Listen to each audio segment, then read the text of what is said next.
He kōna I purangi tēnei nā te reo irirangi o Aotearoa. They say life is stranger than fiction. It's possible to create a concussive force, so a big, strong force field. And this is described in some places as strong enough to make Superman's ears bleed. But sometimes what we see in movies or read in books is so incredible that it obviously couldn't be possible. Or could it? This because it connects back to the idea that she can channel Zeus's lightning through them. And so if you've got this metaphor of the lightning from Zeus being something like a laser, then maybe that's a connection to this magical sword that could actually have some kind of scientifically consistent basis eventually. Welcome to Sci-Fi Sci-Fact. I'm Brian Crump, and this is a podcast where we take science fiction's strangest ideas, weirdest elements, most unfeasible plot drivers, and explore if they could actually happen in real life. Maybe they already have. In this episode, Nicola Gaston, McDiarmid Institute co-director and principal investigator, and Auckland University associate professor, gives us her take on Feminum, the indestructible bulletproof metal from which Wonder Woman makes her bracelets.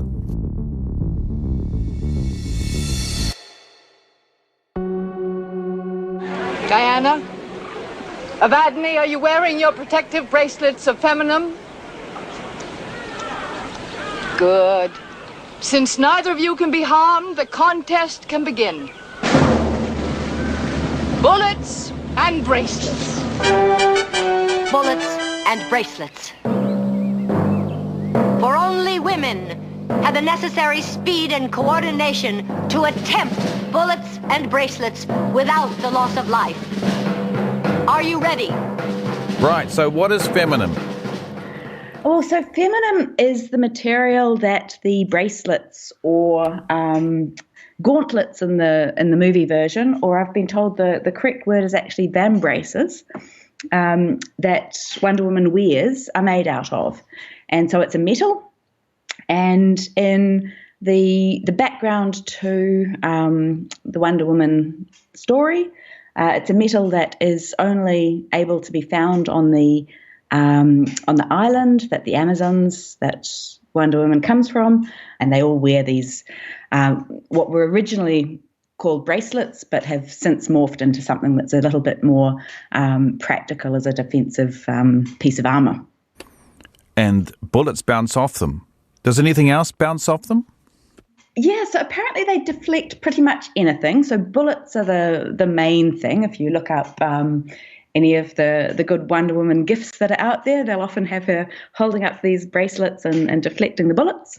But any kind of impact or projectile is in principle able to be deflected by these bracelets, by this material, Feminum. Can they also be used as an offensive as well as a defensive weapon? Can they smash through things? Yeah, well, that's the really interesting thing about this as I started digging into what this material can actually do, because the deflection and the protective aspects are kind of straightforward, because I think everybody knows if you try to visualize a knight in armor, armor has been made out of metals for a very long time, and metals are good at this kind of deflection or protective activity because of the way that metals bind.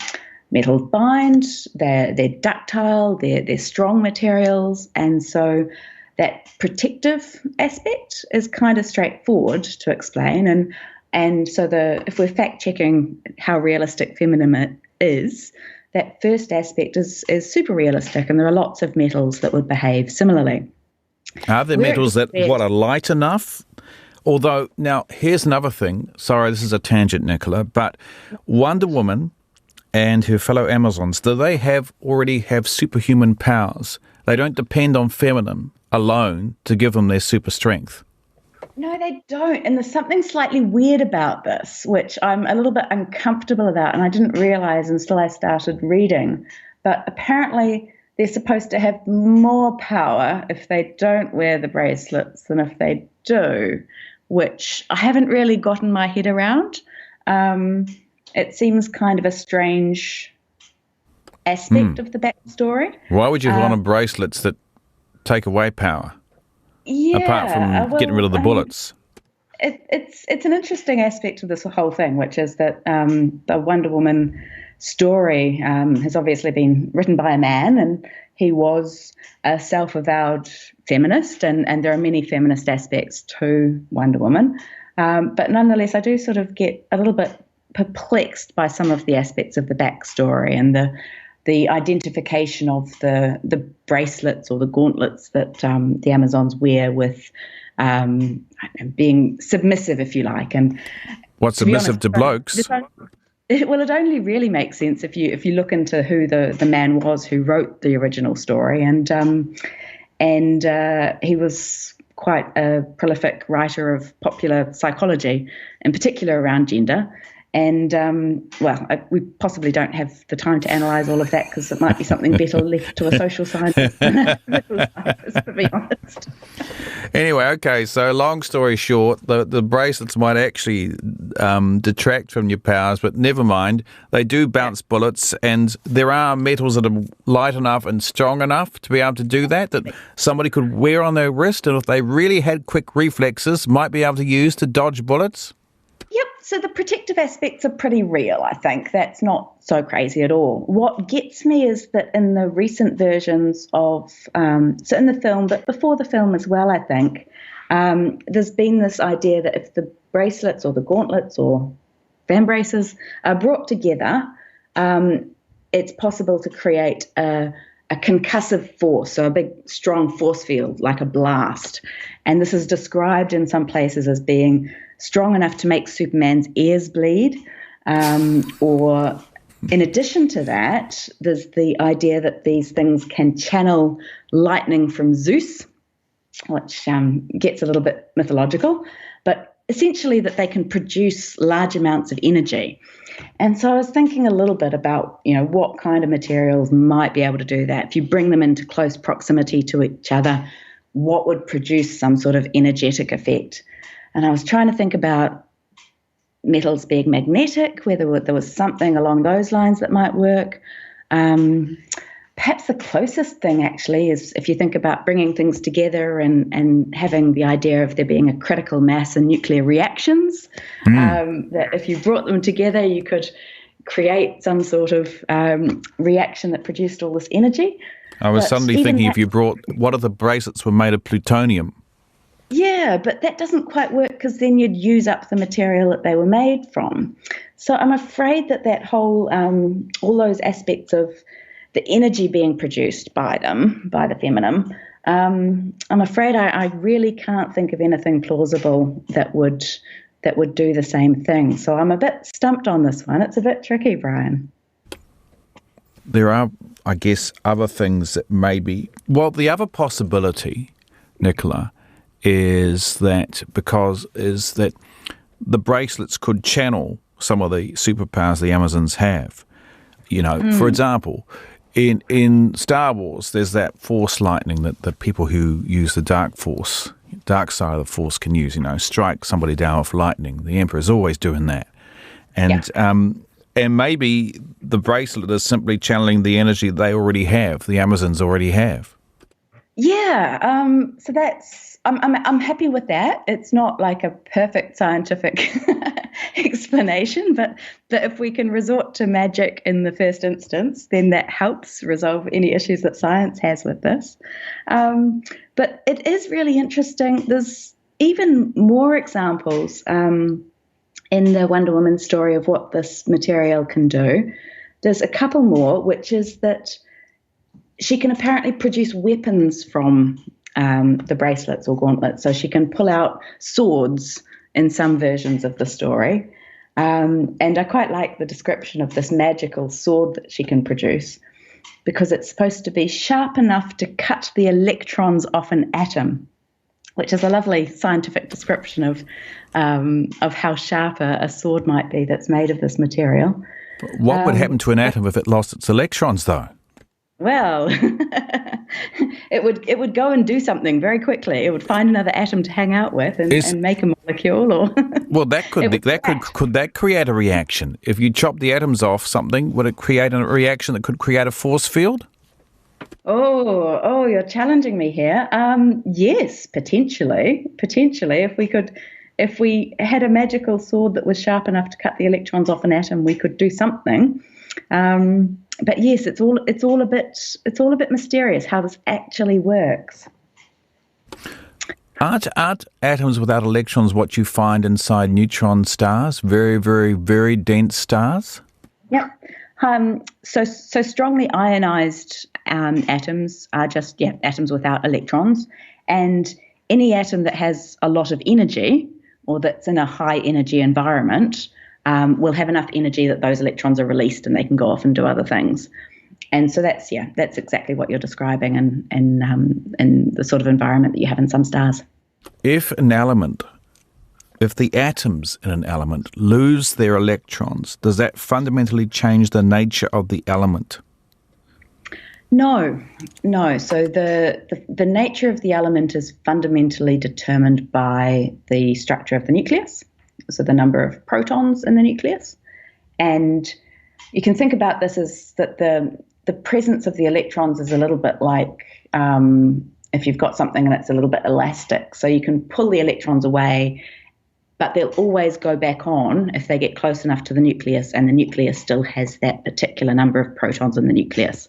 If it's a gold atom and it's got 79 protons in the nucleus, then it's just a question of how much energy it has, how many electrons it has, and as it moves into an environment where the electrons are enabled to go back to it, it will always want to have the same number of electrons. So the properties are determined by the nucleus itself. Gold, therefore, if gold was in a neutron star, and I don't even know if that's possible, but if there was gold in a neutron star, it would still pretty much behave like gold, but would just be more dense?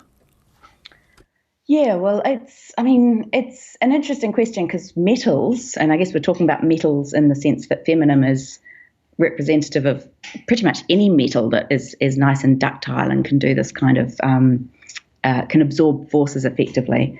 And that's because of the way that the electrons bond, that they are happy to move about and bind to other atoms. And so, yeah, it's interesting because metals are only really metallic when we have lots of atoms, because it's only when you've got lots of atoms that you can really have conductivity between all the atoms. And so when you talk about an individual atom in a neutron star, it would be a gold atom, but a gold atom isn't the same thing as gold, because you've got to have a lot of atoms of gold to have something that behaves like gold. And so this is the difference between individual atoms and elements and the materials that we actually are familiar with that are made from them. What happens to the electrons in a neutron star? Are they still there? Do they get pushed out? Do they get pushed out in space? I'm not particularly an expert on neutron stars. I'm sorry, but, my curiosity is piqued. But I think what happens with the electrons is that they are detached from the underlying atomic structure. And when electrons are detached, a little bit like they are in metals, they're able to move around freely. And that's a bit more of an extreme case in a very high energy situation, such as in a neutron star, than it is in the situation of a metal, where they have enough energy to move around but still will stay within the material. So they can, I think the higher the energy environment that you have, the more you can remove the electrons from the star. But in the end, electrons will want to go back to any positively charged material in their environment. So it's sort of a dynamic extraction of the electrons, and then they can perhaps move back. Are we able to remove the electrons from an atom in a lab? Yes, absolutely. Is it easy to do? Yes, in some cases, and no in others. But in general, it's just a question of energy. So you give the electron enough energy and it will want to go and move off and do something else.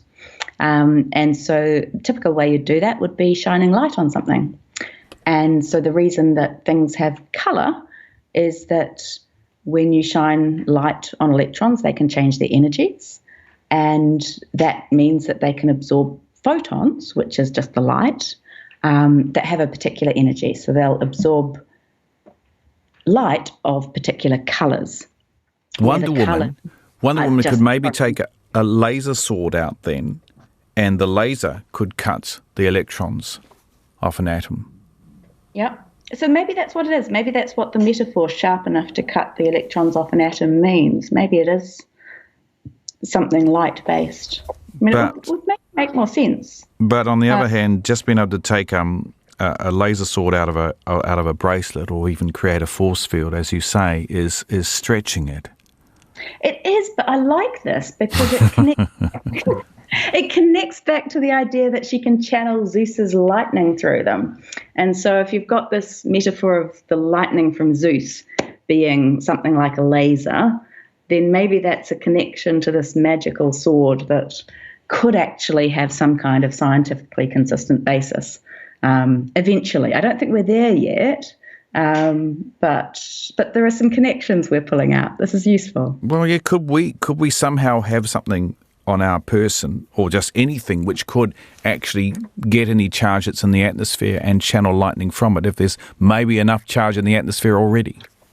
Well, absolutely. I mean, so yes, if there's charge in the atmosphere, that's effectively what lightning is.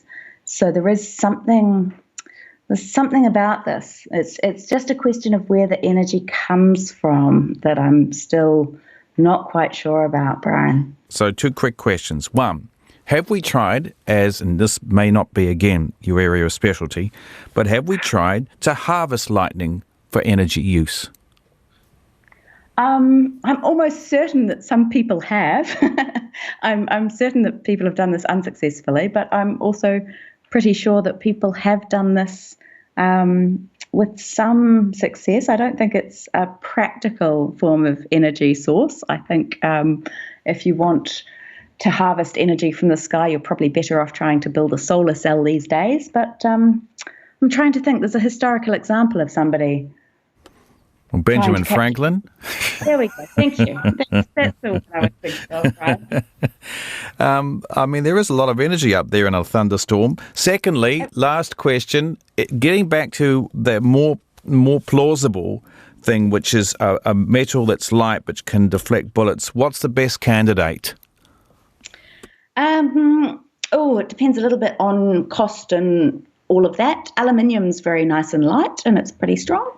So aluminium's probably what I'd go to immediately in my own mind. But actually, what we're often doing with metals is we combine them in different ratios to try to get them slightly stronger or with slightly better surface properties. And so alloys like stainless steel, if you think about that being a metal that's been designed with lots of different components to have exactly the right sort of surface properties to not rust and to be really strong. An alloy of some sort, I think, a mixture of something like aluminium, maybe something like magnesium, which is also really light. A mixture of those 2 elements with something else. Thanks for listening to this episode of Sci-Fi Sci-Fact, hosted by me, Brian Crump, produced by Andrew Robertson, and of course, made possible thanks to the incredible knowledge of those brilliant scientists at the MacDiarmid Institute. You can find more episodes of Sci-Fi Sci-Fact on the RNZ Podcasts page. RNZ Podcasts are also available on Apple Podcasts, Spotify, iHeartRadio, or pretty much wherever you might find your podcasts. And make sure to follow us so you don't miss out on any new episodes.